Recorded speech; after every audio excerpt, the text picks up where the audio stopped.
할렐루야, 반갑습니다. 오늘은 지혜를 구하자라는 제목으로 주의 말씀을 증거하겠습니다. 오늘부터가 아니라 오늘의 본문의 말씀이 역대기의 이야기거든요.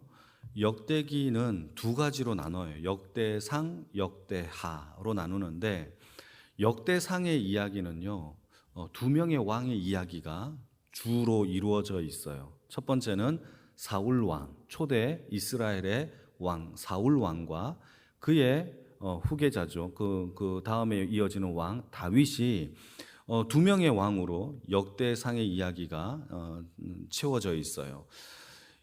다윗이 왕이 되고 난 다음에 12개의 부족을 통일 왕국으로 만들고 예루살렘이라는 곳을 수도로 만들어요. 수도. 그리고 그곳에 거룩한 성산을 만들기 위하여 하나님 앞에 예루살렘 성전을 지으기를 원했지만 하나님은요, 다윗이 피 묻은 손으로 전쟁을 많이 했던 그의 손을 막으시고 누구에게 성전을 짓도록 허락하시느냐? 그의 아들 솔로몬에게 성전을 짓도록 허락을 하시죠.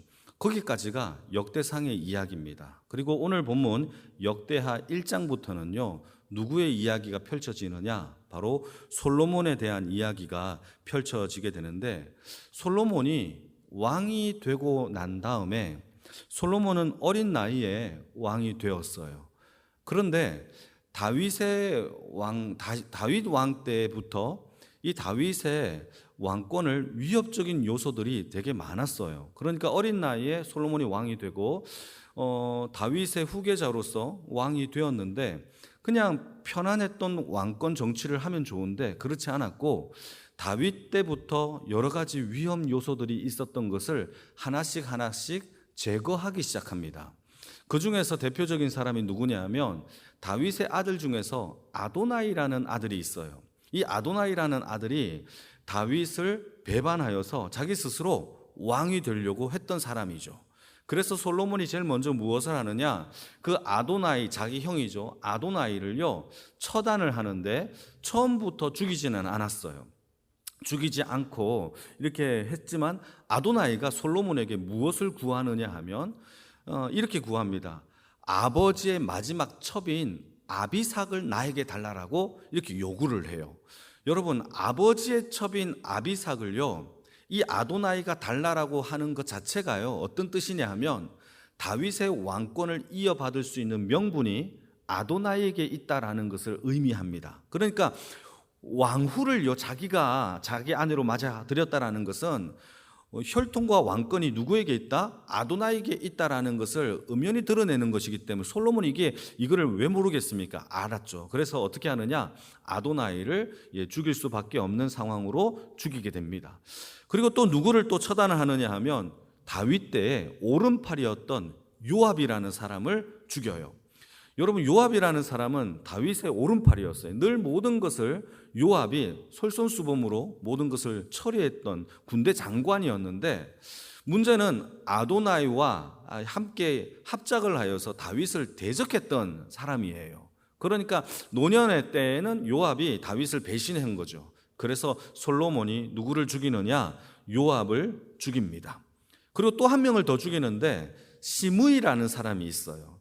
다윗이 압살롬에게 쫓겨서 도망칠 때에 이 베냐민 지파 시므이라는 사람이 쫓아와가지고 이 다윗을요 계속 저주하며 쫓아다녀요. 이거를 이제 아는 거죠. 그때에 이 시므이를요 처음부터는 솔로몬이 죽이지 않아요. 너는 늘 반역을 꿈꾸고 있으니까 예루살렘을 밖으로 나가지 말고, 밖에 나가면 반역을 일으킬 것 같으니까 이 예루살렘 안에서만 살아라 라고 명령을 내리는데, 시므이가 이 솔로몬의 명령을 거역합니다. 그리고는 이 예루살렘 밖으로 나갔을 때에 솔로몬이 쫓아가서 이 시므이를 죽이게 되는 거죠. 그러니까 다윗의 왕권 때의 위협적인 요소들을요 솔로몬이 하나씩 처단하고 없애가는 과정이 3, 4년 걸려요. 그러니까 성전은 그 이후에 짓기 시작하는 겁니다. 이렇게 해서 오늘 보면 1절 말씀을 다시 한번 읽어볼까요? 1절입니다. 1절 시작. 다윗의 아들 솔로몬의 왕위가 견고하여 가며 그의 하나님 여호와께서 그와 함께 하사 심히 창대하게 하신지라. 이런 상황이 창대하게 되어지는 일들이 벌어지게 되는 것이죠. 여러분, 이렇게 창대하게 되어지니까 이웃 나라들이 솔로몬의 왕국을요 되게 부러워하고 솔로몬의 왕국과 이 화친 조약을 맺고 싶어서 줄을 서게 되는 거예요. 그런데 보통요 다른 나라들과 화친 조약을 맺을 때에 어떻게 화친 조약을 맺느냐? 결혼을 하거든요. 결혼하면 가장 확실합니다. 그러면 보통 어떻게 하느냐면 왕이 있으면 왕의 아들이나 딸들과 다른 나라의 아들과 딸들이 결혼하여서 화친 조약을 맺으면 아주 간단해요. 그런데 솔로몬이요 나이가 어려요. 아들이 있어요, 없어요? 공주가 있어요, 없어요? 없어요. 그러니까 누가 결혼을 하느냐? 솔로몬 자신이 결혼을 하게 되는 거예요. 그래서 가장 먼저 결혼을 했던 나라가 애굽이라는 나라였고, 애굽의 공주와 결혼함으로 제일 먼저 이스라엘과 애굽이 화친 조약을 맺게 되어지는 이후로 암몬과 모압과 수많은 나라들의 공주들과 이 솔로몬이 화친 조약이라는 명분 아래에서 결혼을 하게 되는 일들이 벌어지게 되죠. 이게 나중에 가서는 큰 문제가 되어지는 것을 우리는 알게 되는 겁니다. 이러한 일들이 벌어졌죠. 역사서, 이스라엘의 역사서를 보게 되면 이스라엘의 역사서는 크게 두 가지가 있어요. 하나는 열왕기가 있고 또 하나는 역대기가 있어요. 뭐가 있다고요? 하나는 열왕기, 하나는 역대기가 있어요. 이 열왕기와 역대기는요 그 내용이 거의 비슷해요. 되게 비슷한데 문제는요 열왕기와 역대기가 기록된 관점과 역사를 해석하는 관점이 달라요. 왜 다르냐? 쓰여진 시기가 달라요. 열왕기는요 포로 기간 중에 쓰여졌어요. 포로 중에 가장 힘들고 어렵고 고난 중에 있었을 때에 이 열왕기를 썼단 말이죠. 그러니까 이 열왕기의 내용은요 어떤 내용이 담겨져 있느냐? 이스라엘 백성들이 왜 실패를 했느냐? 우리가 왜 이렇게 고난을 받아야 되느냐? 죄에 대한 이야기가 많이 담겨져 있는 역사책이 열왕기 책이에요. 반면에 역대기는 똑같은 내용을 담고 있지만 그 역사 속에서 쓰여진 시점이 포로에서 돌아와서 예루살렘을 다시 회복할 때에 쓰여진 책이에요. 그러니까 역대기의 책은요 이 실패의 관점이 아니라 어떻게 하면 부흥을 할 수 있을까? 어떻게 하면 하나님 앞에 다시 예배를 온전하게 드릴 수 있을까에 대한 회복에 대한 이야기가 담겨져 있죠. 이 두 가지를 다 봐야 돼요. 실패의 죄에 대한 이야기와 하나님의 회복에 대한 이야기가 하나가 되어서 열왕기와 역대기의 역사책이 만들어지게 되는 거예요. 그러니까 이 역대기의 이야기는요 어떻게 하면 하나님 앞에 우리가 부흥하고 회복할 수 있는가의 관점에서 이런 다른 것들은 좀 빼고 그러한 이야기들로 구성되어 있죠. 솔로몬은요 아버지가 마지막으로 유언으로 남긴 성전을 건축할 과업이 그에게 있었던 거예요. 그래서 모든 것을 다 정리를 하고 왕권의 위협적인 요소를 다 정리하고 하다 보니까 4년 정도 지나고 4년 이후에 5년째부터 성전을 건축하기 시작을 하는데 여러분 성전을 건축하는 것도 7년이 걸려요. 그러니까 여러분 그때 그 당시 여호와의 성전, 예루살렘 성전이 건축되기 전까지는 대략 10년이라는 솔로몬의 왕권 기간이 있었는데 그러면 그 기간 동안에 솔로몬이 하나님께 제사를 드렸을까요? 안 드렸을까요? 드렸단 말이에요. 그러면 어디에서 드렸냐 이거죠. 그래서 성전이 짓기 전에는 어디에서 드렸을까? 그거 정보를 오늘 본문 가운데 기록되고 있습니다. 그게 뭐냐 하면은 4절 말씀을 보시게 되면 우리 4절도 같이 한번 읽어볼까요? 4절입니다. 같이 읽겠습니다. 시작. 다윗이 전에 예루살렘에서 하나님의 궤를 위하여 장막을 쳐두었으므로 그 궤는 다윗이 이미 기랏 여리암으로부터 그것을 위하여 준비한 곳으로 메어 올렸고 그러면서 그게 어디에 있었느냐? 바로 기브온 산당이라는 곳에 기브온에 그것이 있었다라고 성경은 이야기하고 있는 거예요. 자, 그러면 예루살렘에 성전이 없었기 때문에 사울 왕도 다윗 왕도 하나님 앞에 제사를 드리기 위하여 산당을 찾았는데, 그 산당은 여호와의 성막이 모세 때 지었던 성막이 있었던 곳인데 그곳이 바로 기브온이었다라는 겁니다. 한번 자막을 읽어볼까요? 역대상 16장 39절 40절의 메시지입니다. 시작. 제사장 사독과 그의 형제 제사장들에게 기브온 산당에서 여호와의 성막 앞에 모시게 하여 항상 아침 저녁으로 번제단 위에 여호와께 번제를 드리되 여호와의 율법에 기록하여 이스라엘에게 명령하신 대로 다 준행하게 하였고, 다윗의 시대 때에 기브온 산당이라는 곳에 여호와의 장막을 두었고 언약궤와 또 번제단이 있어서 거기에서 하나님 앞에 제사를 드렸다라는 것을 기록하고 있죠. 그리고 이 기브온 산당은 열왕기에 보게 되면 크다라고 되어 있어요. 기브온 산당은 크다. 그러니까 많은 백성들이 와서 제사를 드려도 문제가 없는 산당이 기브온의 산당이었던 거예요. 그래서 여러분, 솔로몬도 기브온에 올라가서 하나님 앞에 제사를 드리게 되는 겁니다. 어떻게 제사를 드리느냐? 하나님 앞에 무려 1,000마리의 어린 양을 한 번에 잡아 불태워 드리는 번제의 제사로 드려지게 되죠. 몇 마리를 드렸다고요? 1,000마리. 별로 안 놀라시는데요. 한 마리 죽이는 것도 힘들지만 1,000마리의 번제를 드려서 하나님께 올려드린 겁니다. 미가서 6장의 말씀을 보시게 되면 이런 구절이 있어요. 여호와께서 천천의 순양과 만만의 기름을 원하실까라고 하는 구절이 있어요. 이때 천천의 순양이 뭐다? 1,000번제를 의미하고 있는 겁니다. 여러분, 다 같이 오늘 본문 3절인데요. 어떻게 하나님 앞에 제사를 드렸는지 같이 한번 읽겠습니다. 시작. 솔로몬이 온 회중과 함께 기브온 산당으로 갔으니 여호와의 회막 곧 여호와의 종 모세가 광야에서 지은 것이 거기에 있습니다. 여러분, 질문입니다. 기브온 산당에 솔로몬이 하나님께 제사를 드리러 올라갔을 때에 솔로몬 혼자 올라가서 제사를 드렸을까요? 아니면 온 백성이 함께 올라갔을까요? 온 백성이 함께 올라가요. 그러니까 여러분 2절 말씀을 보시게 되면 더 자세하게 기록되고 있어요. 천부장과 백부장과 재판관들과 온 백성들의 회중을 다 데리고 기브온 산당에 올라가서 1,000번제의 제사를 드린 거예요. 여러분, 이렇게 드리는 이 장면을 통하여서 우리가 한 가지 생각을 해봐야 되는데, 이게 솔로몬은요 왜 백성들과 함께 다 올라가서 제사를 드렸을까요? 이게 참 중요한 의미가 담겨져 있죠. 왕이 이 제단 앞에 무릎을 꿇으면 백성들도 함께 무릎을 꿇는단 말이죠. 왕이 하나님 앞에 성전을 짓기 전에 하나님 앞에 제사를 드리는 그 모습을 통하여 백성들도 우리가 무엇인가 하기 전에 하나님께 먼저 예배부터 드리자라는 마음을 갖게 한다라는 거예요. 왕이 하나님 앞에 엎드리면 백성들도 엎드려요. 이게 정말 중요한 원리죠. 우리는 사람들에게, 우리 구역원들에게 또는 우리 어떤 가정의 자녀들에게, 교회 학교 선생님이면 그의 학생들에게 자꾸 말로만 가르치려고 해요. 이렇게 해야 된다, 저렇게 해야 된다, 이렇게 하면 안 된다, 저렇게 하면 안 된다. 그런데 자기는요 그렇게 살지 못할 때가 되게 많아요. 그러면 누가 그것을 본받고 따라갈 수가 있겠습니까?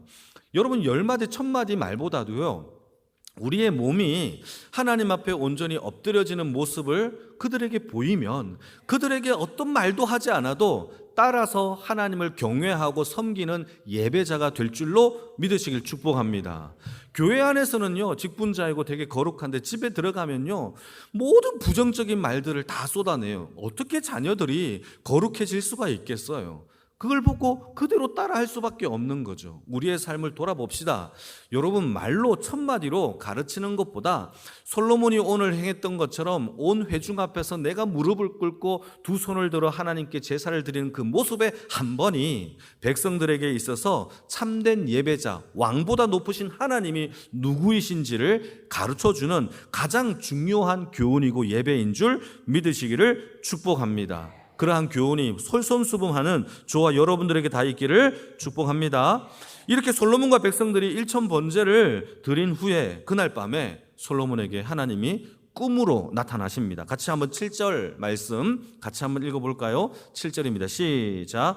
그날 밤에 하나님이 솔로몬에게 나타나 그에게 이르시되 내가 내게 무엇을 주랴? 너는 구하라. 할렐루야. 하나님이 나타나서 저와 여러분들에게 이렇게 물어보신다면 얼마나 기분이 세상 말로 째지겠습니까? 와, 하나님이 나에게 무엇을 주랴? 여러분, 이때요 우리 같으면 돈, 명예, 성공, 자녀들 잘됨 이런 걸 구하겠지만 솔로몬이요 무엇을 구했느냐? 우리 10절을 구했는데 같이 한번 읽어보시겠습니다. 10절입니다. 시작. 주는 이제 내게 지혜와 지식을 주사 이 백성 앞에서 출입하게 하옵소서. 이렇게 많은 주의 백성을 누가 능히 재판하리이까? 여러분, 솔로몬이 구한 게 무엇입니까? 지혜와 지식이에요. 아멘 하신 분들에게 있기를 축복합니다. 여러분, 이게 참 은혜롭죠. 열왕기의 말씀을 보게 되면 이 구절을 이렇게 기록하고 있습니다. 종에게, 하나님이시여 종에게 듣는 마음을 주사 선악을 분별하여 재판하게 하옵소서. 그 이유는 오직 백성들을 위하여 그러한 선악을 분별하는 지혜를 달라라고 솔로몬이 구하고 있는 거예요. 솔로몬은 지금 나이가 어려요. 그러니까 어째 보면은 세상의 경험도 산지식도 부족할 수가 있겠죠. 이때 백성들의 억울함에 대하여 내가 간과하면 백성들은 평생 피눈물을 흘리며 살 수밖에 없는 거예요. 이거를 솔로몬이 알고는요 그런 일을 당하지 않도록 지혜와 지식을 구했다라는 사실이에요. 할렐루야. 여러분, 저와 여러분들에게도 지혜와 지식을 구하는 인생이 되기를 축복합니다. 성경에는요 돈을 구하라, 건강을 구하라 이런 구절은 거의 없어요. 그게 아예 없죠. 그런데요 지혜를 구하라는 구절은 많아요. 근데 우리는 정작 이 땅을 살 때에 지혜를 구하지 않을 때가 너무 많아요. 어떤 일을 할 때에도 지혜를 구하세요. 사업을 시작할 때 지혜를 구하세요. 솔로몬처럼 1,000번제를 드리세요. 여러분, 그게 1,000마리의 양을 드리라는 얘기가 아니라 그만큼 의미를 담겨둔 여러분들의 예배가 있기를 축복합니다. 여러분들이, 자녀들이 이제 수험생이 되면 그러한 지혜를 구할 수 있는 학부모가 되기를 축복합니다. 지혜는요, 지식은요 구해야 될 기도 제목인 거예요. 그냥 가만히 있으면 안 주시면 말고 이게 아니에요. 반드시 구하기를 주님의 이름으로 축복합니다. 그래서 야고보서 1장 5절 말씀에는요 이렇게 되어 있습니다. 시작. 너희 중에 누구든지 지혜가 부족하거든 모든 사람에게 후히 주시고 꾸짖지 아니하시는 하나님께 구하라. 그러면 어떻게 되리라? 구하면 하나님은 주시겠대요. 구하면 안 주시겠다라는 말을 하지 않았어요. 주시겠대요. 여러분, 지혜는 누구에게 필요할까요? 학생들에게만 필요한가요? 젊은 사람들에게만 필요한가요? 아니에요. 나이가 들면 들수록 지혜로워야 돼요. 젊은 사람들이 물어보는데 몰라요, 이렇게 할 수는 없는 거예요. 더 지혜롭고 한마디의 말이 명언이 되고 명답이 될 수 있는 지혜가 저와 여러분들의 있기를 축복합니다. 젊은 우리 아이들에게, 어머니에게, 아버지에게 물어보면 지혜로운 산지식으로 그에게 가르칠 수 있는 부모가 되기를 축복합니다. 직장인이면 지혜로운 말을 할 수 있는 직장인이 선임이 되어지기를 바랍니다. 이게 참 중요한 거예요. 사업을 하시는 분들에게는 지혜가 없어야 되나요? 아니에요. 지혜로운 사업을 펼칠 수 있도록 손님의 응대를 할 수 있는 지혜가 있어야 한다는 거예요.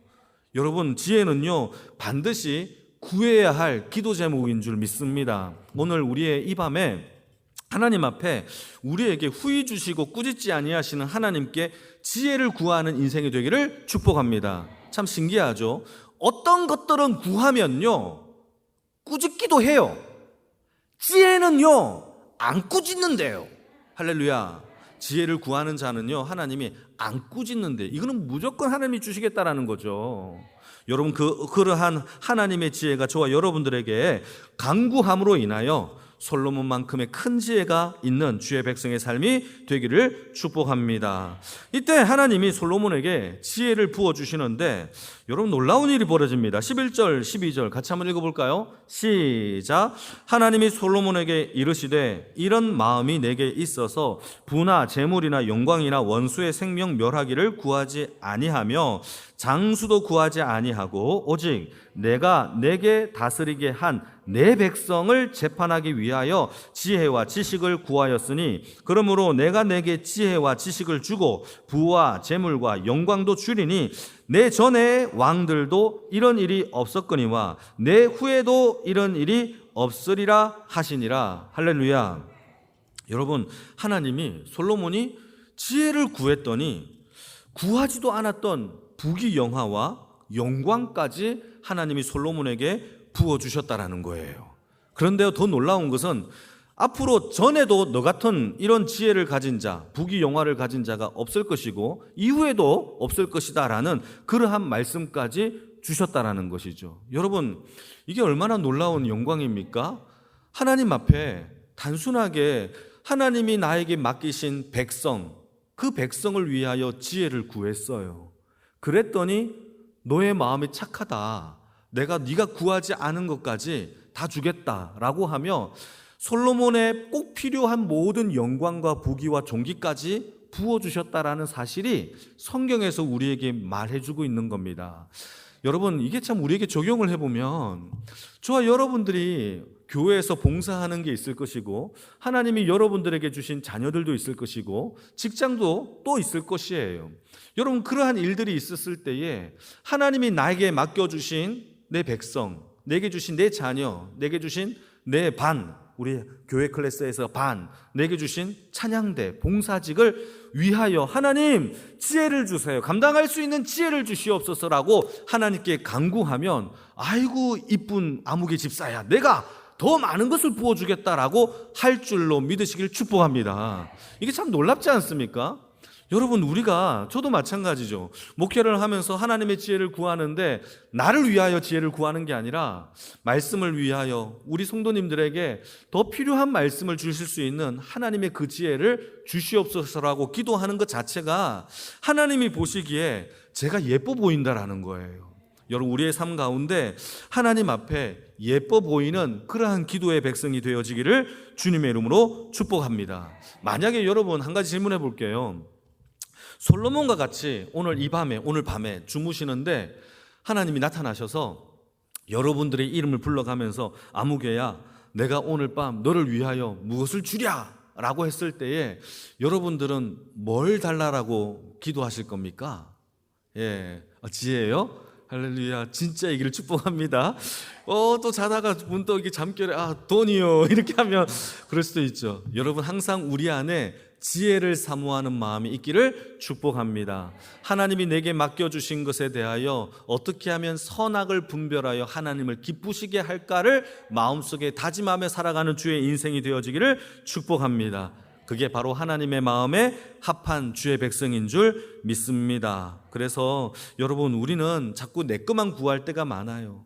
나의 가정, 내 물질, 내 건강, 내 성공. 그런데요, 하나님이 우리에게 기뻐하시는 간구의 기도는요, 나를 위해서가 아니라 하나님의 백성, 하나님의 땅, 하나님의 나라와 그 의를 위하여 우리가 기도하는 것이 먼저 구해야 할 기도 제목인 줄 믿으시기를 바랍니다. 그래서 하나님의 나라와 그 택한 백성, 그 의를 위하여 간구함으로 하나님의 기분, 하나님의 마음에 합한 주의 백성의 삶이 다 되어지기를 축복합니다. 그게 바로 교회가 해야 될 일이고 성도님들이 살아가야 할 삶의 방법이고 방향인 거예요. 나를 희생하서라도 이웃을 위하여 그의 사랑을 잘 증거함으로 인하여 여러분 한 주간 동안도요, 하나님의 은혜롭게 그 세상의 부귀영화가 아니라 하나님의 부귀영화를 구할 수 있는 하나님의 복된 지혜자들이 다 되어지기를 주님의 이름으로 축복합니다.